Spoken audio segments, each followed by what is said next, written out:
तरह से मैं जाट समाज से भी आता हूं, तो दूसरी तरफ से अगर देखा जाए तो जंबेश्वर भगवान जी के गुरु भाई नशा हमारे शरीर का सत्यानाश करता जा रहा है। तो हमें सामाजिक बात भी करनी पड़ेगी, हमें कृषि की भी बात करनी पड़ेगी, हमें किसानों को भी आत्मनिर्भर बनाना होगा। और किसान को आत्मनिर्भर बनाना है तो हमें कृषि के अंदर भी नई टेक्नोलॉजी को भी अपनाना हो। और हम सभी इस मंदिर के अंदर आज आए हैं। जंबेश्वर भगवान के मंदिर के अंदर कोई भी अगर सच्ची श्रद्धा से आता है तो उसकी मनोकामना निश्चित रूप से पूर्ण होती है। और जैसा कि जंबेश्वर भगवान ने हम सबको 29 नियमों का पालन करने का कहा और बिश्नोई समाज ने उन 29 नियमों का पालन किया और उन्होंने जो ज्ञान दिया और जो संदेश दिया उसी का मैं बहुत आज कहना चाहता हूं कि परिणाम है कि जिस तरह से अध्यक्ष जी ने कहा कि हमारा समाज अनुशासित है, ये आज मैं यहाँ पर देख रहा हूँ कि बिश्नोई समाज की इतनी बड़ी सभा और विशाल इस मेले के अंदर जो अनुशासन देख रहा हूँ तो मैं निश्चित रूप से मानता हूँ ये गुरु महाराज का ही संदेश है और उसी का इतनी बड़ी सभा के अंदर सब पालन किया जा रहा है। और गुरु महाराज ने हमें जो संदेश दिया, बिश्नोई समाज और जाट समाज का हमेशा साथ रहा है और जाट समाज से ही बिश्नोई समाज अलग होकर और आज 29 नियमों का पालन कर रहा है।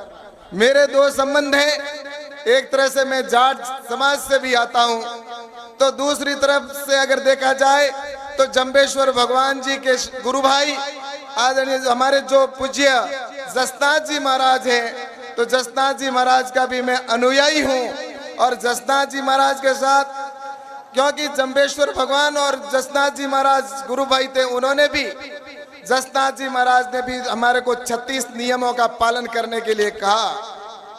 और जो उन 36 नियमों का पालन करता है या 29 नियमों का जो नियमों का पालन करता है वो इस भवसागर से निश्चित रूप से पार हो जाता है। और मेरा एक संबंध और है इस बीकानेर से भी, क्योंकि मैं बीकानेर से, मेरा भी मूल गांव बीकानेर ही आता है। मेरा भी मूंडसर है जहाँ से मेरे दादाजी परदादाजी और वो यहाँ से प्रस्थान करके और वहाँ पर बाड़मेर गए थे, इसलिए हमारा बहुत संबंध है। और मैं आपसे कहना चाहता हूँ कि बिश्नोई समाज ने उन गुरुजी के नियमों का पालन करते हुए 29 नियमों के अंदर जो आज उनके बलिदान को और इतिहास को हम निश्चित रूप से याद करते हैं। आपने देखा होगा कि जिस तरह से 363 उन शहीदों ने इस पर्यावरण की रक्षा करने के लिए अपने प्राणों की आहुति दे दी, इससे बड़ा इतिहास हमारा गर्व के लिए क्या हो सकता है। और आज पर्यावरण की बात करें तो आज पर्यावरण की रक्षा करने के लिए पूरा विश्व चिंतित है। और जंबेश्वर भगवान ने जो हमें उपदेश दिया और उस समाज के अंदर उन अनुयायियों ने जिस तरह से अपने प्राणों की आहुति दी और इस पर्यावरण के अंदर जीव रक्षा करने के लिए हर समय मैं देखता हूं कि बिश्नोई समाज के लोग हमेशा अग्रणी रहते हैं। आज हमारे समाज के अंदर देखते हैं तो मुझे कुछ 2-3 चीजें ये जरूर कहनी है कि समाज को जब आगे बढ़ना होता है तो उसके लिए हमें जो उपदेशों की पालना के साथ हमें उसका पालन करते हुए हमें शिक्षा के ऊपर भी ध्यान देने की आवश्यकता है। हमारे प्रधानमंत्री जी ने भी कहा कि बेटी बचाओ बेटी पढ़ाओ, तो अपनी बेटियों को भी पढ़ाना है और उसके साथ ही अपने आने वाले समय में हमारे समाज को और ताकतवर बनाने के लिए हमें नशा मुक्ति की भी बात करनी चाहिए कि नशा हमारे शरीर का सत्यानाश करता जा रहा है। हमारी युवा शक्ति है वो नशे की लत के अंदर डूबती जा रही है। इसलिए मैं आपसे कहना चाहता हूं कि जहां अगर बात करते हैं, हम आज आजादी का अमृत महोत्सव मनाया, हमने आजादी के जब 100 साल मनाए और जब 100 साल वर्ष पूरे हो तो उस समय हमारा समाज जिस तरह से हमारे को इतनी गुरुजी ने बातें बताई है उसका अनुसरण करते हुए आज जिस तरह से पर्यावरण की बात अगर प्रधानमंत्री जी भी नरेंद्र मोदी जी भी बात करते हैं तो पर्यावरण को बचाने की बात आज चाहे यूएनओ के अंदर हो, हर पूरा विश्व चिंता कर रहा है। तो निश्चित रूप से इस बात की शुरुआत तो हमारे समाज ने सैकड़ों वर्ष पहले कर दी।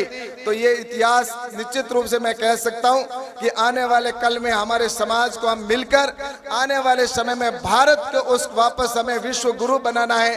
तो उसके अंदर, क्योंकि भारत के आजादी के लिए इतने लोगों ने बलिदान दिया है, हमारे समाज का भी बहुत बड़ा योगदान रहा है।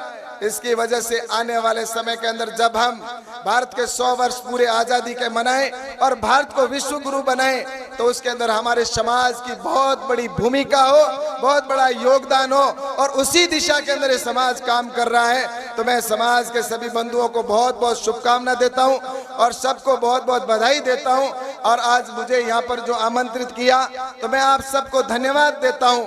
और दूसरी रही बात, जैसा कि ओबीसी के आरक्षण की बात की है, तो मैं आपको ये निश्चित रूप से विश्वास के साथ में कहना चाहूंगा कि जहां भी मेरी आवश्यकता होगी, तो मैं निश्चित रूप से ओबीसी के आरक्षण की पैरवी करने के लिए आपके साथ खड़ा रहूंगा। क्योंकि आरक्षण, मुझे पता है कि आरक्षण का आंदोलन जिस समय धनखड़ जी और कर रहे थे, उस समय भी मैं भी उसके साथ छोटा सा एक कार्यकर्ता के रूप में मैंने भी आरक्षण के अंदर किया। आरक्षण का कितना महत्व है, कितनी आवश्यकता है। तो निश्चित रूप से आरक्षण से, इस आरक्षण को उस समय की जिस तरह से निश्चित रूप से यहाँ पर धनखड़ जी हमारे जो महामहिम साहब बैठे, उनका बहुत बड़ा उस समय रहा था। तो निश्चित रूप से हम सब मिलकर आने वाले समय के अंदर हमें देश को आगे बढ़ाना है, तो हमें सामाजिक बात भी करनी पड़ेगी, हमें कृषि की भी बात करनी पड़ेगी, हमें किसानों को भी आत्मनिर्भर बनाना होगा। और किसान को आत्मनिर्भर बनाना है तो हमें कृषि के अंदर भी नई टेक्नोलॉजी को भी अपनाना होगा, और कृषि के साथ देश को जोड़ते हुए और समाज को आगे बढ़ाने के लिए हम सब मिलेंगे, तभी हमारा देश आगे बढ़ेगा। तो ऐसी शुभकामना के साथ आने वाले कल में हमारा देश आगे बढ़े, हमारे समाज का महत्वपूर्ण योगदान हो और अपना समाज तरक्की करे, आगे बढ़े, हमारी बहनें भी आगे बढ़े। समाज को शुभकामना देते हुए मैं आज अपनी बात को समाप्त करता हूं। बहुत बहुत धन्यवाद। जय हिंद, जय भारत। बोलो जंबेश्वर भगवान की।